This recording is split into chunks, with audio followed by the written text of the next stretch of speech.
Go. You want another story? Well, I've got one I've been thinking about. It's funny to me, but we'll see how it goes over.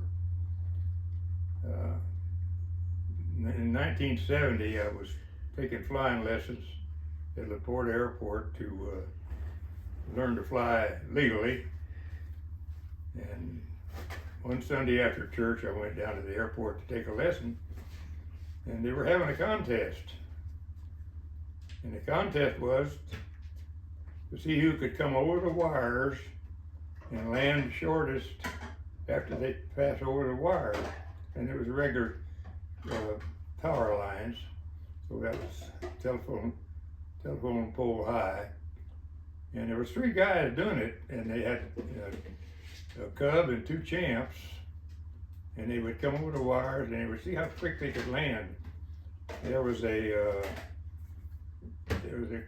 berm that ran to the runway, and it was in line with the runway, and the runway was about 100 yards from the fence where it started, but this berm it was the same height as the runway and went to the runway. You could actually get up there and taxi up to the runway and then take off.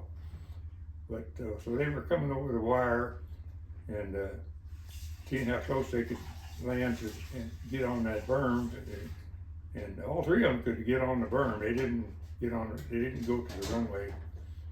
But this one guy comes over, and he when he crossed the wires in the cub, it stopped right after it crossed the wire. It just stopped and it fell down, and the landing gear went out, bent the struts on the wing. The wings came down, and the dust and dirt flew, and I was standing there with by my friend. He said, "He's all right. I can hear him cussing." So he crawled out, and he was all disheveled. His hat was gone, and he had a hard time getting out of the wreck. And he got out there and he looked at the wires, and he looked at the airplane, and turned around. He said, "Beat that." Everybody laughed, got a laugh out of it. We rebuilt the Cub, and I flew the Cub quite a bit after that before he sold it. And I've always thought that was a funny deal. He's the same pilot that piloted the airplane that buzzed the hippies down on the island, and he was a real character. That's about it for this time. I got another story in mind. We'll get to you later. Back in 1970, I was taking flying lessons, and it just so happened that Mickey Gilley was taking flying lessons from the same instructor at the same time. And I would come down from a lesson, and Mickey would get in the airplane and go back and do his lessons, and sometimes he would come down from the airplane, and so I got to see him quite a bit. And we were in the FBO talking as we did whenever all the guys would get together and talk about flying and the different problems and things and how to solve them, and tell jokes and things. Just good camaraderie.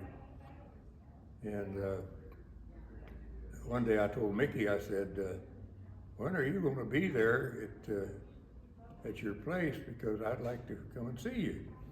He said, "Oh, you all want to come and see me? Well, I'll get you some tickets."